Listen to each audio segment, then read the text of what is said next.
নমস্কার বন্ধুরা, welcome to এসটিউনিক sports. বন্ধুরা, এই ভিডিওতে আমরা কথা বলবো বেশ কিছু ফুটবল আপডেট নিয়ে, যেখানে আজকে আমাদের জাতীয় দলের বড় ম্যাচ রয়েছে। সেই নিয়ে বেশ কিছু আলোচনা, নতুন পরিকল্পনা করতে হবে খালিদকে, সেই নিয়ে আপডেট শেয়ার করব। তার সাথে সাথে অনূর্ধ্ব-23 দল তো আলাদা লেভেলের পারফরমেন্স করেছে, সেই ম্যাচ নিয়ে কথা বলার রয়েছে। ইস্টবেঙ্গল দলকে নিয়ে বেশ কিছু আপডেট শেয়ার করার ট্রান্সফার নিউজ রয়েছে এই ভিডিওতে। তো খুবই ইন্টারেস্টিং ভিডিও হবে, শুরু থেকে শেষ পর্যন্ত দেখো।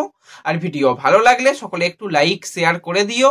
আর যারা চ্যানেলে প্রথমবারের জন্য এসেছো, মনে করে চ্যানেলটাকে সাবস্ক্রাইব করে নিও, তাহলে প্রিয় দলের খেলার সমস্ত আপডেট তোমরা এখানে পেয়ে যাবে। তো চলো আর দেরি না করে ভিডিও শুরু করা যাক। তো প্রথমেই যদি আমরা কথা বলি একটুখানি ইস্টবেঙ্গলকে নিয়ে, তো ইস্টবেঙ্গলের সিনিয়র দল তো এই মুহূর্তে ছুটিতে রয়েছে, তারা আবার অনুশীলন শুরু করবে। খুব সম্ভবত তাদের কিন্তু 20 তারিখ থেকেই অনুশীলন শুরু হয়ে যাওয়ার কথা রয়েছে। তার আগে কোচিং স্টাফ, প্লেয়ার সবাই কিন্তু চলে আসবে, এবং জাতীয় দলে যে সমস্ত প্লেয়ার রয়েছে তাদের কিন্তু 14 তারিখ পর্যন্ত ছুটি দেওয়া হয়েছে। তো তারপর থেকেই কিন্তু আবারও ইস্টবেঙ্গল অনুশীলন শুরু করবে সুপার কাপের জন্য, এবং তারপর যা টুর্নামেন্ট হবে তার জন্য কিন্তু আর ছুটি খুব একটা দেওয়া হবে না। হয়তো মাঝে সাঝে 2-4 দিনে ছুটি দেওয়া হতে পারে, কিন্তু এই দীর্ঘ ছুটি সেটা কিন্তু দেওয়া হবে না। প্লেয়ারদের ফিট রাখতে হবে, এবং প্লেয়ারদের ম্যাচ ফিট করে তোলাটা সব থেকে গুরুত্বপূর্ণ ব্যাপার।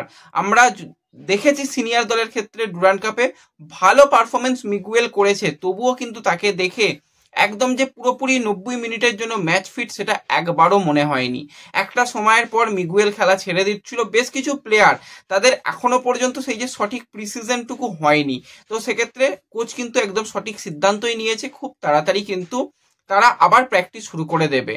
কিন্তু বাদ বাকি যে সমস্ত আরো দল রয়েছে তারা তো এখনো দল গঠন করতেই পারেনি। তার মধ্যে বেশ কিছু দল শোনা যাচ্ছে তারা কিন্তু তাদের প্লেয়ারদের ডেকে নিচ্ছে, এবং তারাও কিন্তু প্র্যাকটিস শুরু করে দেওয়ার জন্য সমস্ত রকম পরিকল্পনা করছে। যেরকম উড়িষ্যা, চেন্নাই এফসি, তারা কিন্তু তাদের প্লেয়ারদের আসার জন্য বলেছে, এবং তারাও কিন্তু প্রস্তুতি নিতে চলেছে।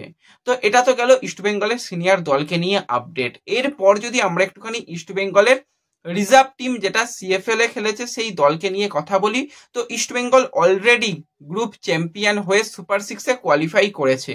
তো এটা তো ইস্টবেঙ্গলের জন্য খুবই পজিটিভ ব্যাপার, কিন্তু এর মধ্যেই কিছু একটু সমস্যা বলতে কিছু নয়। প্লেয়াররা ভালো পারফরমেন্স করলে তাদের অন্যান্য দল অফার করবে, ডাকবে, এটা স্বাভাবিক ব্যাপার। কিছুদিন আগেই তোমাদের জানিয়েছিলাম কেরালা সুপার লিগে কিন্তু মোহাম্মদ রাসাল সে চলে গেছে। এবার কিন্তু আরো বেশ কিছু ইস্টবেঙ্গলের প্লেয়ারদের কিন্তু কেরালা সুপার লিগ থেকে অফার এসেছে। কিছুদিন আগে গোলকিপার আরিয়ান সাহ সেও চলে গেছে।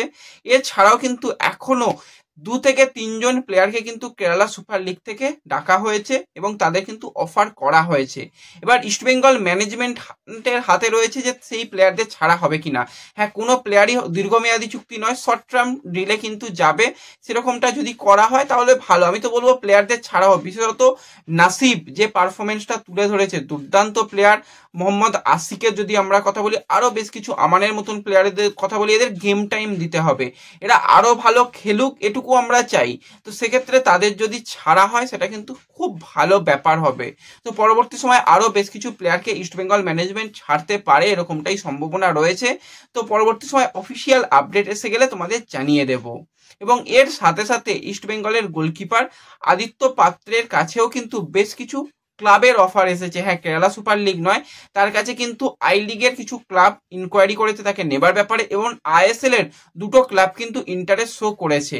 এবার তাকে নিতে গেলে এই মুহূর্তে তো কন্ট্রাক্টেড প্লেয়ার, কোনোভাবেই মানে ট্রান্সফার ফি দিয়ে নেওয়া সম্ভব নয়। তো সেক্ষেত্রে হয়তো কন্ট্রাক্ট টার্মিনেট করে ফ্রি প্লেয়ার হিসাবে তাকে অন্য ক্লাবে যেতে হবে। তো সেই নিয়েও কিন্তু সেও ভাবনা চিন্তা করছে যে সে ইস্টবেঙ্গলের সঙ্গে থাকবে নাকি দল পরিবর্তন করে অন্য দলে যাবে। দেখো, এই মুহূর্তে যেরকমটা ব্যাপার, আদিত্য ভালো প্লেয়ার, গোলকিপার পজিশনে ভালো প্লেয়ার, কিন্তু ধারাবাহিকতার একটু অভাব তো রয়েছে, এবং দীর্ঘদিন সেই ইস্টবেঙ্গলের থেকেও কিন্তু সিনিয়র দলে সুযোগ পেল না। তো তাকেও একটু ভাবনা চিন্তা করতে হবে। সে যদি অন্য দল পায়, সেখানে গিয়ে যদি ভালো পারফরমেন্স করতে পারে, তাহলে কিন্তু তার দল পরিবর্তন করাটা সঠিক সিদ্ধান্ত। তো দেখা যাক এবার কি হয়। পুরো ব্যাপারটাই তো আদিত্যর উপর নির্ভর করছে যে আদিত্য কি সিদ্ধান্ত নেয়। তো এবার এর সঙ্গে সঙ্গে যদি আমরা কথা বলি আমাদের অনূর্ধ্ব-23 দলকে নিয়ে, যেই দলটা কিন্তু কালকে দুর্দান্ত পারফরমেন্স করেছে। তোমরা যারা ম্যাচ দেখেছো, ম্যাচ দেখার ব্যবস্থা করে দিয়েছিলাম আমাদের হোয়াটসঅ্যাপ চ্যানেল, টেলিগ্রাম চ্যানেলে তোমাদের বলি জয়েন হয়ে যাবে, তাহলে কিন্তু অনেক সুবিধা পাবে। যাই হোক, খেলা দেখার আমরা ব্যবস্থা করেছিলাম এবং আমরা খুব ভালো কোয়ালিটিতে খেলাও দেখেছি, এবং যে খেলার যে ধরন সেটা যে লাগলো আমার মানে এক কথায় অসাধারণ। যে আমাদের ইন্ডিয়ান প্লেয়াররাই কালকে খেলছিল, সত্যি মানে মনে হচ্ছিল না, মনে হচ্ছে আমরা বিদেশের কোনো প্লেয়ারদের অনূর্ধ্ব-23 দলের খেলা দেখছি। যেভাবে আমাদের প্লেয়াররা প্রত্যেকটা জায়গায় সাকসেসফুল পাস, কিছু তো ভুলভাল হয়, সে বড় বড় দলেদেরও হয়, সেটা বাদ রাখলেও ওভারঅল যে খেলার ধরন, খেলার যে প্যাটার্ন, যে অ্যাটাকিং ফুটবল, আমার তো দুর্দান্ত লেগেছে। এবং প্রথম যে গোলটা এসেছে, সেই গোলটা যদি তোমরা দেখো মন ভরে যাবে। যে একজন ইন্ডিয়ান প্লেয়ার ওরকম 2-3জনকে কাটিয়ে গোল করা, সেই ব্রাইটের গোলের কথা মনে পড়ে গেল। ব্রাইট এরকম 2-3জনকে কাটিয়ে গোলকিপারকে বিট করে শেষে গোল করা, তো সেরকম আমার লাগলো। মানে তার থেকেও ভালো বলবো, কারণ সে একজন বিদেশি প্লেয়ার, আমাদের একজন ইন্ডিয়ান প্লেয়ার এরকম একটা গোল করছে, অসাধারণ। এবং শেষের দিকে একদম অ্যাডের টাইমে এসে আমরা আরো একটা গোল করি, সেই গোলটাও তো ব্রিলিয়ান্ট গোল ছিল। ওই জায়গা থেকে ওরকম ভাবে সুন্দরভাবে, যেরকম ক্রসটা একদম পিন পয়েন্ট ক্রস ছিল, সেখানে মিট করা সিবাল্ডো দুর্দান্ত গোল করেছে। 2-0 গোলে আমরা জিতেছি। তো এই জায়গাতে মোহনবাগান সুপার জায়েন্ট থেকেও কিন্তু বেশ কিছু অনূর্ধ্ব-23 প্লেয়ারদের ডাকা হয়েছিল। আমি মেনে নিচ্ছি যে হ্যাঁ, কাফা টুর্নামেন্ট কোনো রকম ফিফার মানে টুর্নামেন্ট নয়, তো সেখানে প্লেয়ার ছাড়া যায়নি। তো এই জায়গাতে তো প্লেয়ার ছাড়া যেত, এখানেও প্লেয়ার ছাড়া হচ্ছে না, ঠিক আছে, কোনো ব্যাপার নয়। মোহনবাগান সুপার জায়েন্টের প্লেয়ার ছাড়াও জাতীয় দল হতে পারে, সেটা কিন্তু প্লেয়াররা দেখিয়েছে। এবং প্লেয়াররা যা পারফরমেন্স করেছে, আমার মনে হয় না মোহনবাগান সুপার জায়েন্টের অনূর্ধ্ব-23 দলের প্লেয়াররা এসে এই দলের মতন পারফরমেন্স করতে পারতো। যেটা হয়েছে আমি বলবো অনেক ভালো হয়েছে। এবং আজকে সব থেকে বড় ম্যাচ কিন্তু রয়েছে জাতীয় দলের, যেখানে ইন্ডিয়া মুখোমুখি হবে আফগানিস্তানের সঙ্গে ভারতীয় সময় বিকেল 5:30 থেকে খেলা রয়েছে। তো সকলে কিন্তু সবার আগে স্কোর লাইন প্রেডিকশনটা করে নিও, যে আজকের ম্যাচের রেজাল্ট কি হবে। যাদের প্রেডিকশন মিলে যাবে তাদের নাম পরবর্তী সময় অবশ্যই শেয়ার করা হবে। তো আজকে আমাদের সন্দেশ জিঙ্গান, আনোয়ার আলী জুটি আমরা দেখতে পাবো না, কারণ সন্দেশ ছিটকে গেছে। তো সেই জায়গায় একজন নতুন প্লেয়ার আসবে, এবং আজকে আমাদের জিততেই হবে।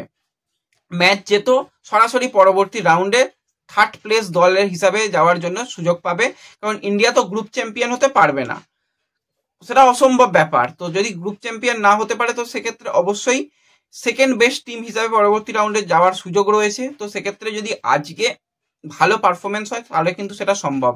আর হ্যাঁ, আমরা চেষ্টা করব লাইভে আসার, এবং খেলা দেখার ব্যবস্থা হয়ে যাবে।